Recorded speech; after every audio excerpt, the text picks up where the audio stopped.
Bom, estamos de volta, né? Rapidinho, estamos tentando nos recuperar aqui do chocolate, né? Meu convidado, daqui a pouco você vai ver, já se empanturrou de chocolate aqui. Mas antes disso, estou lá no Net Diário, na verdade na nossa fanpage, né, do Diário de Teresópolis no Facebook, que está de cara nova, né? Você sabe, está lá com a capa nova, bonita, comemoração dos 30 anos. Segunda-feira completamos 30 anos de história, contando a história de Teresópolis, escrevendo a história de Teresópolis, literalmente, e tá aí com cara nova, né? 2 destaques nossos. Primeiro, tá tudo pronto, né, gente? Tá tudo pronto lá, o palco tá montado. O palco que no sábado inicia as festividades, né, do Festival Sesc de Inverno de 2018, né? Começa oficialmente no sábado, dia 21, com Ed Mota, e aí depois tem Frejá, Luísa Posse, Leone, Casuarina, Big Time Orchestra, Monobloco, Simoninha. É a semana inteira de show. Começa hoje, na verdade, né? Showzaço aí do Zé Ramalho, feríssima da música. Olha, o show dele é imperdível, tá, gente? Imperdível. O cara tá comemorando aí os 40 anos do Avorrai, 40 anos, né, dessa obra-prima da música brasileira, e vai estar aqui no palco, montado pelo Sesc, né, pro Festival Sesc de Inverno. Foi montado antes, inclusive, para receber esse presentão aí para a cidade de Teresópolis, que é o show do Zé Ramalho. Mas tem também questões relacionadas aos direitos de uma classe trabalhadora bastante efetiva aí, né? Tá aí publicação do facebook.com/Diário de Teresópolis também, a gente chama atenção. O Sindicato dos Bancários de Teresópolis, né? Pode botar na tela aí, por favor, Rodrigo. O Sindicato dos Bancários de Teresópolis está fazendo o lançamento da campanha salarial e alertando para o risco do fim dos direitos conquistados pela categoria.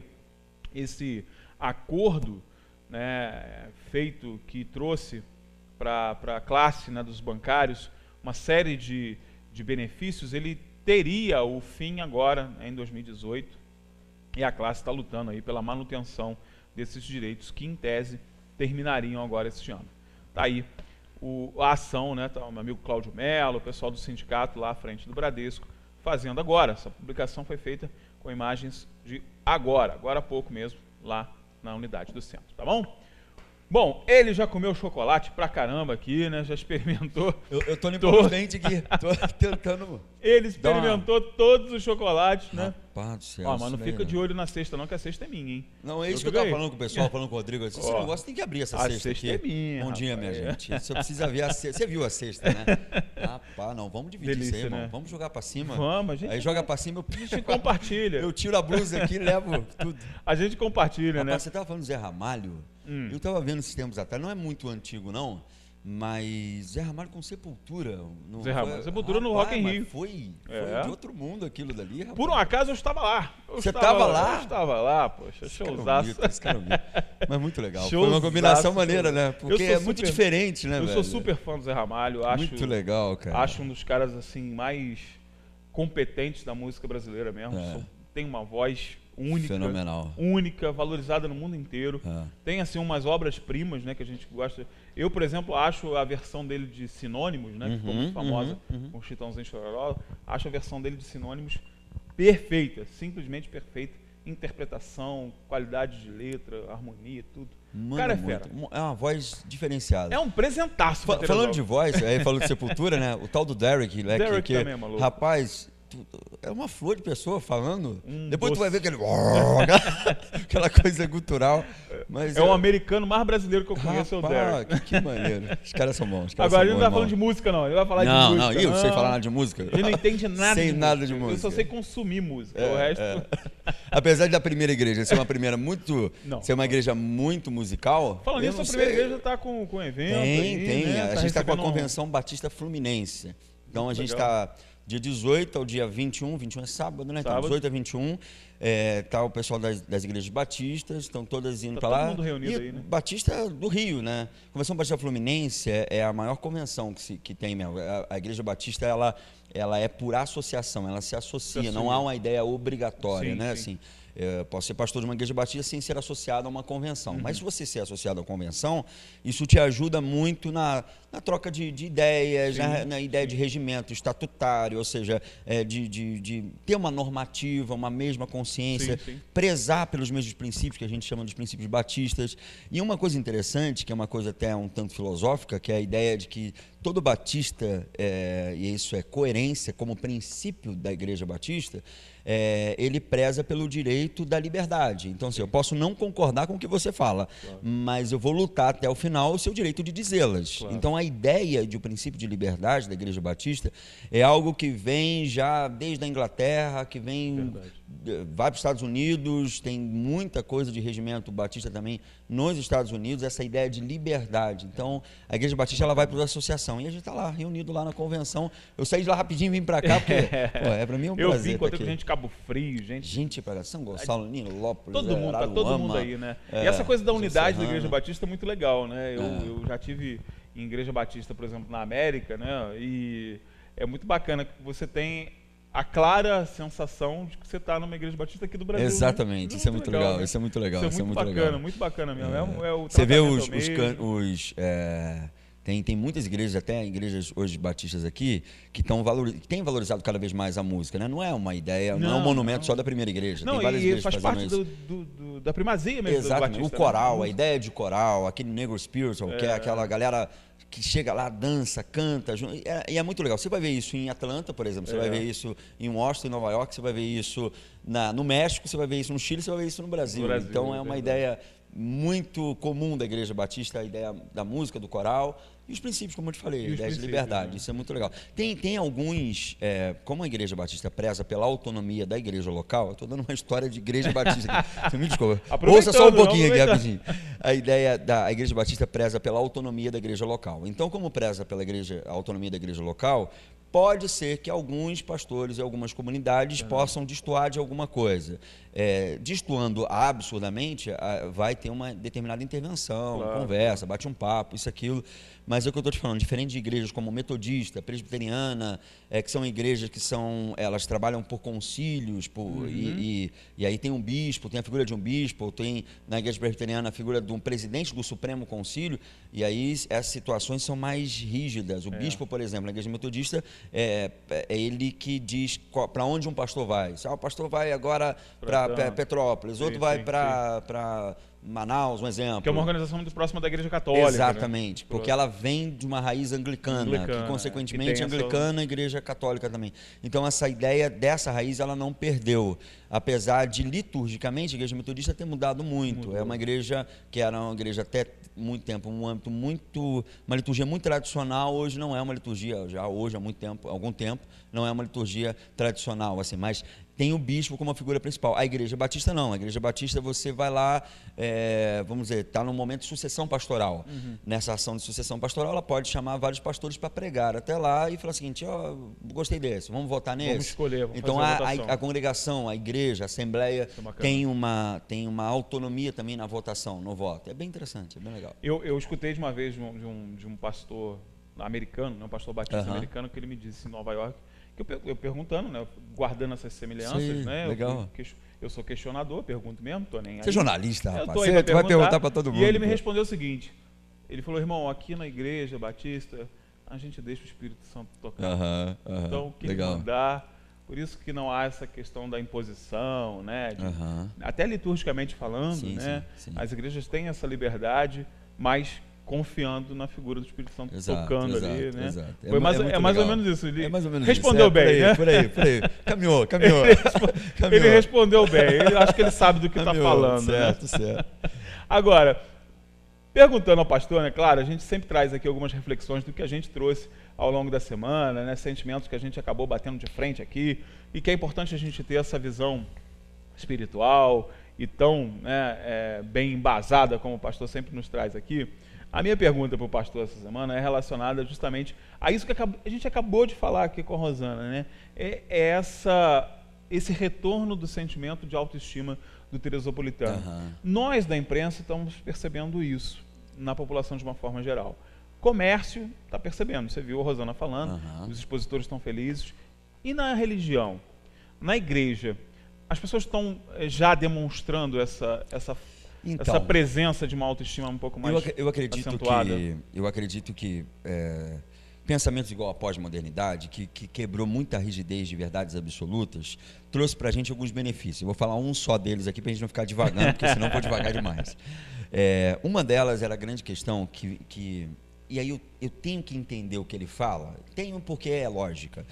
O Nietzsche ele brigava muito contra a questão do cristianismo ser o platonismo popular. Sim. E o que ele queria dizer com essa ideia? Ele queria dizer que no final das contas criaram um mundo para esse mundo ser uma rota de fuga da existência cotidiana, do pano existencial. Então, nessa fuga, então ele diz o seguinte, olha, criaram um paraíso. Aí eu tenho para mim o seguinte, o paraíso não pode ser a desculpa para eu não fazer absolutamente nada nessa terra. Então a força que existe dentro da espiritualidade, para mim, eu não sei, talvez para muita gente não vai entender dessa maneira, mas a espiritualidade é a base para qualquer estrutura emocional, física, material ou qualquer outra estrutura. Então a espiritualidade está por ali. Eu vou dizer que não é pensamento meu. Por que não é pensamento meu? Assim, estou falando de foro íntimo. Porque você vai ver que em todas as culturas a religião sempre teve envolvimento, seja positivo ou negativo. E o positivo é aquela ideia de que a espiritualidade era aquilo que fazia um homem entender que ele não bastava em si mesmo. Existia o totalmente outro, aquele que era o eterno, o infinito. E deram-se vários nomes, mas que pelo menos a ideia essencial não se perdeu, que era que o homem não se bastava em si. E isso é bom em tempo de empoderamento. É bom porque no final das contas, eu não estou falando de classicismo, eu não estou dizendo determinada classe, mas o empoderamento do ser humano acreditando que ele pode e se basta em si mesmo, e aí o camarada vai criando horizontes de significado que não bastam para ele. Ele vai, esse aqui agora é meu horizonte, agora não deu, esse aqui agora, e não deu de novo, e ele vai criando diversos horizontes de significado que são esforços que vão causando uma demanda de frustração. Daqui a pouco o camarada está arqueado, ele não consegue mais andar ereto. Por quê? A demanda de frustração sobejou sobre ele, está sobrecarregado e oprimido. É nessa pegada que Jesus diz assim, vinde a mim vocês que estão cansados e sobrecarregados. A ideia de que vocês que criaram um jugo absurdo de propostas, de idealizações, de ideias, de campo existencial, teológico, filosófico, jogaram isso aqui e agora vocês estão sobrecarregados. Não estão conseguindo carregar esse peso. Né? Exatamente. E aí ele vai dizer, olha, a ideia de Jesus é, olhe para aquilo que é autêntico, olhe para dentro de você. Então, entendendo a espiritualidade como base, não tem como a espiritualidade não olhar para aquilo que está acontecendo hoje e ela ficar ali como fuga para dizer o seguinte, não, eu vou ficar aqui dentro das minhas quatro paredes da igreja, quando que eu estou bem, eu tô aqui. Se alguém chamar eu vou, mas chamar para quê? Não, tomara que chame para orar. Não, meu irmão, a maior oração, e uma vez, Anderson, a tradição franciscana, a pessoa de Francisco de Assis é uma pessoa memorável no aspecto de viver o cotidiano do Evangelho. E um determinado escritor de Francisco vai dizer o seguinte, o biógrafo de Francisco vai dizer, ele não fazia só oração, ele se tornou a própria oração que fazia. Isso é incrível. É incrível você viver essa dimensão de você viver a própria oração que você faz.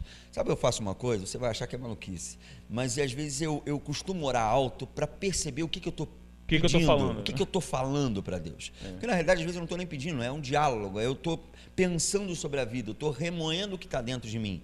E aí quando eu falo em voz alta, eu falo assim, rapaz, nem eu entendi que estava isso desembocado aqui. Acho que os psicanalistas podem ajudar.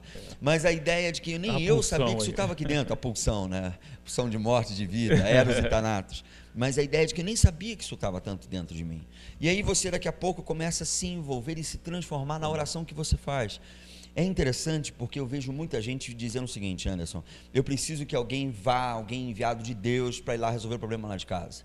Eu preciso que alguém vá na sociedade, na política, para resolver o problema daquele lugar. E sempre orando como uma terceirização. Resolver. Exatamente. Ou seja, uma terceirização de responsabilidades. Verdade. Agora, quando você se entende como a oração que você faz, você sabe que você é a resposta da oração que você está fazendo. Eu preciso ajudar a mudança. Exato. Você é a resposta da oração que está fazendo. Então, assim, eu não consigo acreditar, a partir do viés de Jesus, em uma religião alienante, uma religião que te coloque numa bolha onde o camarada diz, hoje o culto foi maravilhoso, hoje a reunião foi maravilhosa, hoje a missa foi maravilhosa, e hoje, e aí da porta para fora, aquele indivíduo é um crápula, sem caráter, péssimo pai, mas ele conseguiu viver um evento que é um evento que só serviu para aquele momento, Que história é essa? Que evento que é um evangelho que marca pessoas?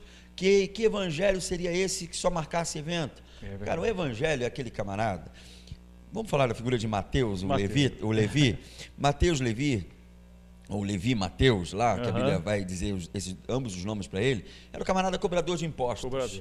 Então, o que seria o cobrador de impostos? É o camarada que olhava para Roma e dizia, tá bom, eu vou justificar o império de vocês e ir lá cobrar para o meu compatriota o imposto para dar a vocês. Ok? Joia. Só que não é só isso, o camarada pegava para ele também, ele embolsava também dinheiro. Então esse camarada, se pudesse transmitir isso hoje, sendo bem reducionista, bem simplista, mas ele seria talvez um cara de extrema direita, um coxinha. Ok? Seria um coxinha. É aquele camarada que está lá, esse cara é direitista, esse cara é extrema-direita. Servia ao poder. Esse servia ao poder, exatamente. Aí, na contrapartida, tem um outro discípulo de Jesus, que é Simão o Zelote. Zelote era um grupo de guerrilheiros daquela época. Então era o pessoal da mortadela, sabe, ok? Então essa galera de extrema esquerda, extremíssima. A galera que pegava em arma lá para dizer, não, esse império aqui não. Que tacava bomba. Tacava bomba. Esse império aqui não. Olha o que Jesus faz, Anderson. Junta. Ele senta com esses camaradas na mesma mesa e fala o seguinte, agora, se aí, guerrilheiro, dá o pão pro camarada de extrema direita, porque agora não tem partidarismo, agora é todo mundo num conjunto, para um reino só, para fazer funcionar um reino que seja substancial nesse lugar e nessa terra. Ou seja, acabou a campanha, acabou tudo. Acabou tudo, não tem agora novela. A gente vai... Não tem novela, não tem mais essa história de que agora não é o meu, não é o seu. Cara, acabou. É o banquete onde o reino de Deus se faz presente nas atitudes. Perfeito. Entendeu, gente? Entendeu? Agora é todo mundo junto, cada um resolvendo a sua parte, mas com um bem comum. Perfeito, perfeito. Esse tamo é o cara. Tamo junto, esse é o cara mesmo, não tem jeito não. Esse é o cara. Hoje ele vai para casa um pouco mais gordinho, né? Que ele já comeu chocolate. Apesar de ter emagrecido. Já comeu de tudo aí, né? Rapaz, eu comi uns 5 ali. Minha mulher não vejo, eu tô tentando. Amigo, até semana que vem. Obrigado mais uma vez. Beijo grande. Espero que você tenha gostado. Se perdeu a entrevista, vai lá no YouTube, dá uma olhada, vê umas 3, 4 vezes, que é difícil mesmo, entender? Esse cara é complicado. Mas assista novamente, muito bom. Vamos para o intervalo comercial rapidinho, daqui a pouco vamos direto na redação, tem um monte de coisa para tratar. Hoje é o aniversariante do dia. Marcelinho, tu sabe que o Marcelinho fez festa, inclusive, lá na Praça Olímpica, né? Rapaz? Ele mandou. Tá podendo, assim, bancando mandou, festa de aniversário dele hoje na Praça Olímpica, com show do Zé Ramalho. Contratado por ele. Contratado por ele. É o cara, Intervalo comercial, daqui a pouco a gente está de volta.